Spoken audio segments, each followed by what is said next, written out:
everyone and welcome to an unboxing of, I was gonna say my only big purchase in Black Friday sales this year, but honestly it wasn't even that big of a purchase. I know you're probably looking at like a blurry picture right now, that's because I'm keeping it a secret to see if any of you can guess what I'm going to show you today, but I did make this purchase in Black Friday sales. I didn't even spend £100, it was under £100 including postage for everything you're going to see here today, all from the same game. So before I continue, put in your guess of what you think this is. If you're familiar with it, you will probably already have been able to guess, even if it is blurred, but maybe not, we'll see. So make your guess, and with that, we can take a proper look at Aristeia by Corvus Belli, their spin-off standalone board game.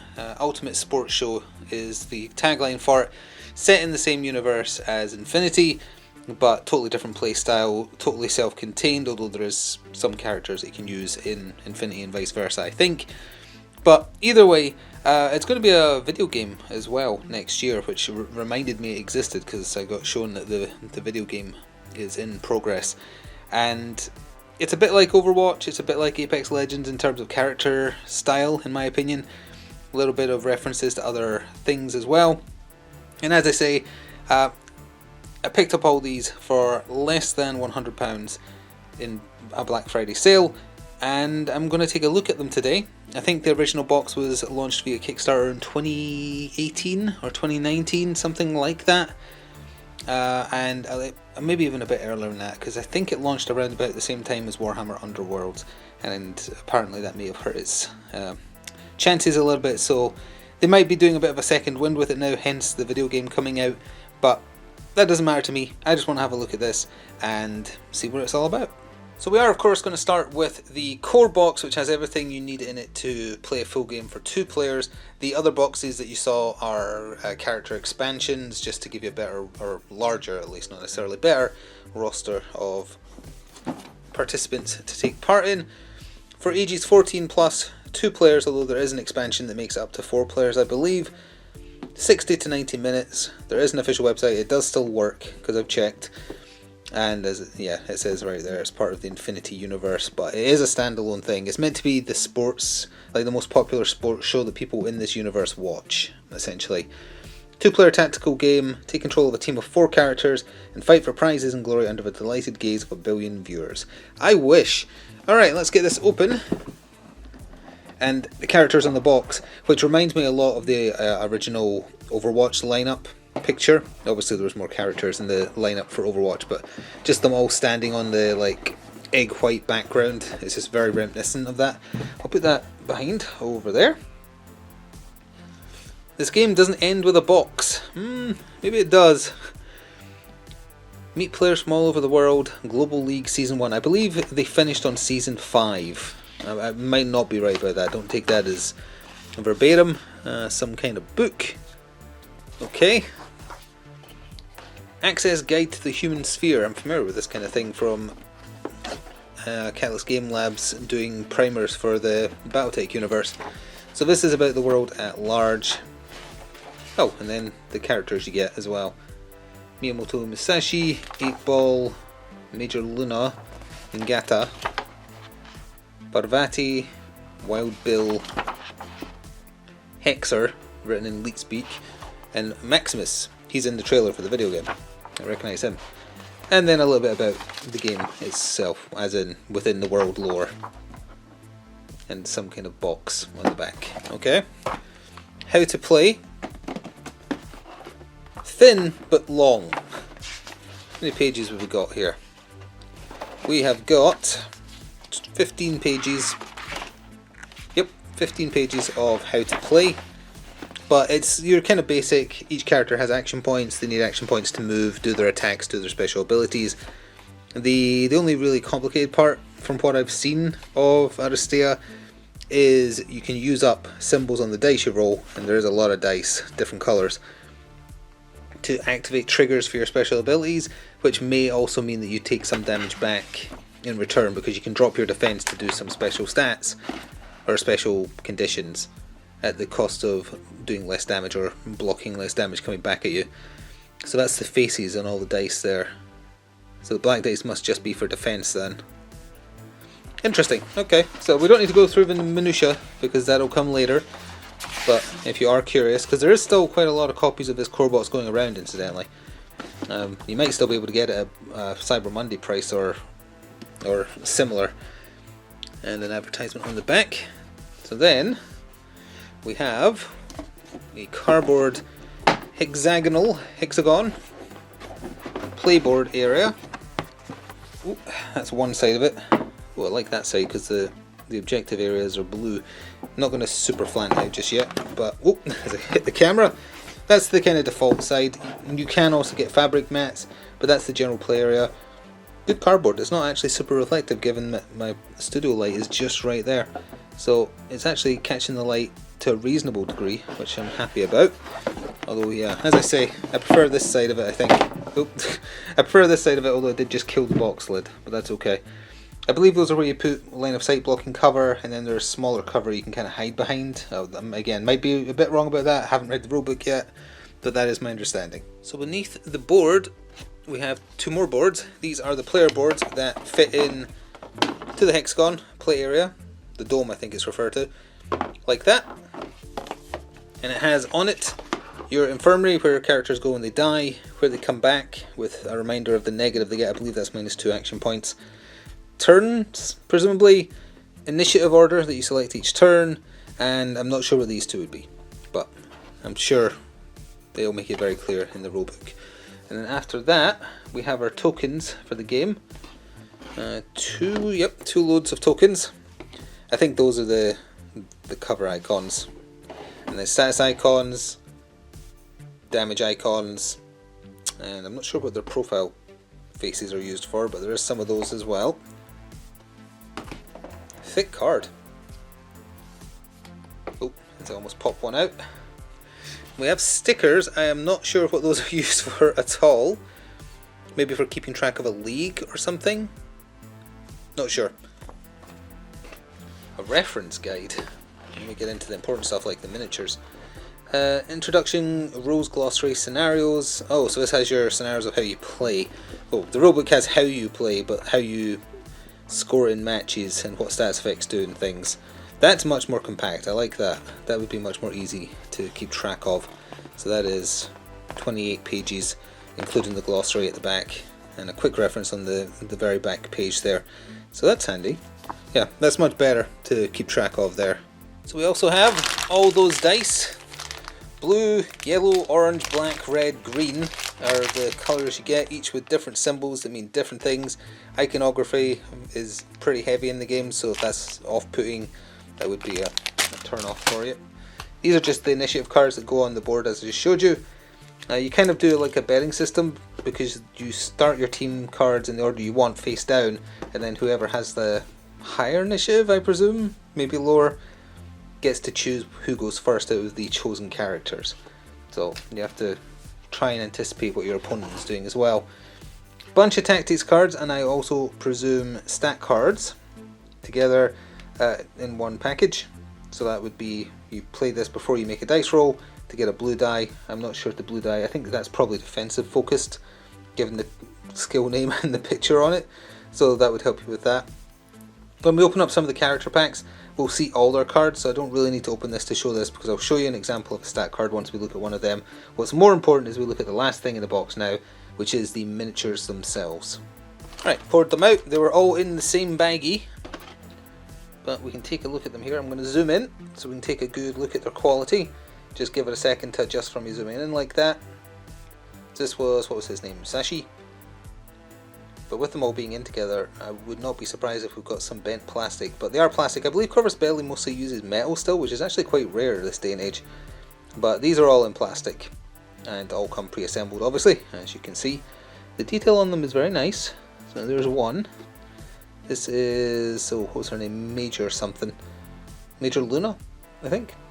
Clearly some kind of sniper. Right there, she's standing on something. Not sure what it's meant to be, but she's standing on something. The gun looks like an overly large FAMAS. Oh, part of her cape at the back there.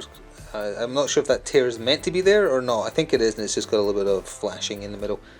It would be hard to get rid of. Oh, this has to be Gato. Gato because it's got a tail. Very small miniature, or very, very slim, I guess is the word. Tall though, surprisingly tall. In a Tracer-esque pose, if you ask me. Well, we went from a small miniature. Let's look at the large lad who's 8-ball. He is one of the 2 tanks, and he's some kind of panda monster. His staff is bent all over the place. Like, that bit's bent too far in, this bit's bent to the side a little bit, but that would happen if you put them all in a baggie together in a cramped space. Hopefully be able to just kind of try and bend that back even just a little bit. I guess it doesn't matter too much if it's slightly bent. Just pretend he's using a weaponized hockey stick. Who's this? Pravati, whatever her name was. Armor looks very similar to Mercy's in Overwatch as well. This had to come. This must have been like 2017. This came out, right? Or was at least shown off on Kickstarter? Because that would have been just as Overwatch kind of crested the hill popularity-wise in 2017. 2016 was its biggest year. Then we have Maximilian, who definitely does have Reinhardt energy. Just missing the big hammer, really. Cool looking armor though. And cool looking shield, although it is emblazoned with his own name. But yeah, very nice looking mech suit there. And then finally we have Leet Haxor. She is very small compared to everyone else actually. Standing on, again, I'm not sure what she's standing on, but standing on something. The detail across all these looks really good. And so far, yeah, it looks like the only thing we've got that's a problem is a bent stick on a panda monster. Because of this Revolver Ocelot wannabe over here seems fine to me. Again, great detail. Like, you can actually see the individual curves. I'm not sure if we'll pick up on the camera.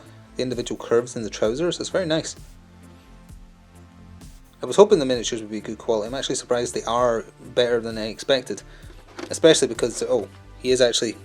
is he meant to be bent forwards like that? I didn't realise he was doing the Michael Jackson. I can't tell. I think he isn't. I think he is meant to be upright. Trying to adjust that will probably mean he snaps off his base. Oh, actually, yeah, look at that. It's because the base isn't in right. Hang on, let me just see if I can sort that myself right now. Because he's just come slightly out of the base slot by the looks. There's glue in there. I don't think I can. No, I'm going to have to probably snap him off and just glue him back on, but that's what it is. Like, this isn't in there. There we go, yeah. That isn't in there smooth. So he's doing the Michael Jackson, just leaning forwards like that. But that's everything you get in the core box. Let's see what a character box has to offer us. So for no other reason than it was the one that I happened to leave on the top of the pile when I moved them to the side, let's look at the Reckless Hearts Aristeia expansion. And this is what most of their expansions look like that add 2 characters, although some of them add 4, I think. It also always adds them in English, Spanish, German and French, if you're curious. So it all comes in those languages available, with their tactics cards, stat cards, initiative cards, and I guess tokens that are specific to them, or maybe in a crisis protocol kind of way, just extras for you. How do we open this safely? We open it from the side. That's how you open it. Let's see what we have. So we do indeed have extra tokens to start with, along with those. Again, they must be used for something then, if every character needs one. We have a little baggie of miniatures again, and then we have our cards, our initiative cards. We will look at the cards proper this time, but let's start with the miniatures. Again, in a baggie. Night Models does the same with their resin, and they're also a Spanish-based company, so I wonder if that's just how things are done there. So, allow me to zoom in for a moment. Very Wonder Woman-esque energy off of this one. Her sword is bent, unfortunately. That's going to need to get straightened out even just a little. Although, honestly, from most angles, now it looks like it's got a bit of a curve, but it's actually hard to tell unless you're looking at it like kind of downish like that. So you're not really going to notice if you've got an overhead view or a side-on view. But again, same detail, same high quality that those other miniatures were, besides the slightly wonky sword. And then we have MMA fighter, kickboxer of some variety. Hopefully about to be in focus. There we go. Very detailed robotic legs, I like that. And Adam Jensen arms. Very cool. Now, am I going to need scissors? I came pre-prepared. In one moment, we'll just zoom back out and we'll get these cards open to have a quick look at what a stat card looks like and what tactics cards looks like. They seem like they've got pretty fun art on them, which I presume is done in-house. So that's what a stat card looks like: initiative, speed, action points, health, abilities, and then like their special stuff and attacks, and how much it costs to do them as well. And some of them have flip sides, I think. And oh yeah, and one for each language, of course. And then, so this is Axel Steel in Hippolyta, or Hippolyta, I'm not sure how to pronounce it. But all those stat cards, and then tactics cards. These look like a quick reference for the stats effect actually. These are the tactics cards because they have the art on them. So again, presumably there's one for each. Ooh, hit the lever, yep, yeah you are. One for each of the 4 languages, so there won't actually be that many. I believe it's, what is it, 4 per character? Seems like it. So then it should go back to other language. Yeah. So you do get a lot of cards. But it is a bit wasteful because obviously you're only really going to be looking for one language. But it's cheaper sometimes for companies to do it that way than have an English box, a Spanish box, a German box, etc. So that's how the rest of these character packs are going to be as well, but I want to look at the miniatures at the very least, so we don't need to look at their cards specifically necessarily. But this is the Double Trouble expansion that again comes with 2 characters, everything you need to play them, and in 4 languages. I have no idea of the order in which these were released. I looked at the back of the rulebook, or the front of the rulebook rather, to see if there was any kind of like date of publication to try and get a feel for it. Didn't list any. So if you know, by all means tell me, because I am curious how this one syncs up to both Warhammer Underworld and kind of like the tail end of Overwatch being super mega popular all around the world. So let's take a look. Both these miniatures are surprisingly large. So we've got a kind of mech suit with a cannon. Let's zoom in. Kind of a mixture between Iron Man and like the Wasp. This is the vibe I'm getting. I can't quite tell if this gun is bent or not, but I think it is just pointing at a weird angle. So it is meant to be like that. Very Gundam-esque wing parts at the back there. And he's got skates on his boots. So this is... oh, the other character is called Moonchild. I'm not sure what he's called. We can look in a second. So this is Moonchild. Some kind of animal with tomahawks. I did know Infinity had a bit of a strong furry energy. Let's see their stat cards, see who they are. Open them up. Back up a little bit. Get a better look. So there's Moonchild. And oh yeah, she does have a changed, like, more animalistic form on the back. And who's the other character? The other character is Legong. And okay, and does he have a flip card? He does. So these people must change stats or transform at some point. That'll be their special rules. More special rules about smoke. And then there's tactics cards. There's no escape. Does it mean escape? Cruelty, overwhelming, forced transmutation, illusion of stone, heaven's wrath, faded in smoke, I am smoke, and then again all the other languages that we already covered. So next we have the Human Fate expansion. This one's a bit different because it comes with 4 characters and getting a heavy mix of both Tracer in terms of like the suit design, but Vegeta in the form of the pose from that character. So this one, again, it comes with all the same stuff, it's just the only difference is it was 4 characters. I don't know why that was. Maybe they just did larger expansion packs every now and then, because all the rest have 2 that I was able to find. So again, we have our tokens, and presumably relevant to the statuses they do.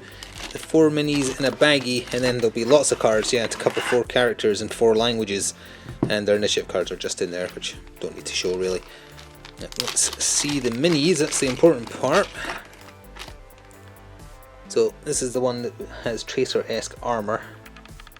Doesn't look as much like Tracer, certainly in the pose and the size of the fists, but Saiyan energy is how I would describe their hair. But very neat. On a raised base as well. None of the others were.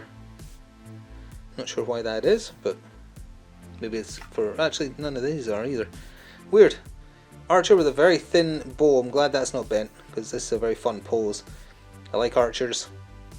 Actually, it's exactly the same pose as the Hawkeye miniature that Night Models did way back when they had a Marvel game. Like, it's almost literally identical. Both Spanish companies. And then a lady with a whip, or something. Something akin to a whip if it isn't. And then another dog or cat type person. Hopefully, there we are. Must be cat-like, look at those feet. It's gotta be. And the tail is very cat-like as well, rather than dog-like. Although they are robot feet. In the future, you can be what you want to be. Let's take a look at the cards. Interestingly, the stat cards are not first. They're in a different order than the other packs were as well. Back up slightly. So we have tactics cards first. Bactotoxin is in a different language. I guess the foreign cards are... I'm thinking it's upside down. Oh no, there's some English ones. Let's see. Yeah, that's called the same. Barotoxin, Predatory Instinct, Ambush. This character's name is Dart. Surprise Factor, Blinding Light, Solar Flare, Reflection, Polarization, Luxumbra, Bailey's Bead, Veil of Darkness, Feng Shui, Curse of Wan Yu, Benediction of Zurong. If I'm pronouncing these wrong, I'm very sorry. Guided by the Spirits, and then the other languages, but where are their stat cards though? About the poison stats effect, about the marked stats effect, about this must be stealth or something, right? Hidden, that was close. There's their stat cards. So yeah, Dart is the archer. Prism. Bixie, I think. Eclipse. So, which one had the tail? Oh, it must be her. Yeah, she's got like robot parts. Alright, so that is a 4-pack of, again, additional characters that fit different roles. I'm presuming they fall into similar archetypes to something like Overwatch with your tanks. Long range damage dealers, close range, more defensive, more stats effect focused, that kind of thing. And speaking of stats effects, the last box we have to look at is the Chemical Brothers box. I believe they're both focused around poison, which is what caught my eye. 2 models, they're called Hammerhead and Bachman. Let's take a look at them. One of them looks very large. It's a very similar pose to the Arkham Asylum Bane miniature that Night Models did recently. Long after this existed though, I think. Oh, one of their tokens has already fallen out. That's okay. Just put that to one side. We have everything we had for the others. The miniatures are the important part. And again, I am actually impressed. I thought they were a bit smaller than it turns out they are, and they're more detailed than I thought they would be as well. Which is going to make them more difficult to paint, but that's okay. So I have no idea if this is Hammerhead or... oh, this is Bachman actually. This stat card, I can see off camera there. So, caustic energy from Apex Legends for me, just if he doesn't wear his hazmat suit, just a guy obsessed with poison. I know nothing about this character, just to be clear, it's just the impression I get from looking at him. Bit of Baron Samedi as well. And then charging through scenery or something. Big guy in a mech suit, hopefully coming into focus. Actually, from that angle, doesn't he look like Master Chief, unpainted? Like just smashing through a wall or something? That's the kind of vibe I'm getting. Spartan armor vibes just from that particular angle, and just how his helmet looked side on. When you turn it here, not so much at all. Well, especially not at the back either. But just from that one angle, doesn't it look like Spartan energy? Neat. Okay, so let's look at their card real quick. And I'll leave you with some final thoughts about Aristeia after that. Something that you will see on the channel eventually, at least once. I can promise that much. So there's Bachman's stats effect. Stats effect card, I mean, sorry, I got distracted because I was looking for stats effects, and yes, he does. Remove a state token from the target and impose that state on yourself. Yeah, so he's all about stats effects. Not necessarily just poison, just stats effects. In general, he's got, what, 3 health? This guy's got 5 health. This seems like a tank to me. Battering ram, yeah. Oh, overdosing. He is very Bane-like then. He gains movement if he poisons himself. Yeah, it is very Bane-like. Then reference cards for the poison stats effect, and then their stats card. That is not in English. Let's find the English one so I can actually read them. There we are. Side effects. Viral outbreak. Transfusion. Absorption.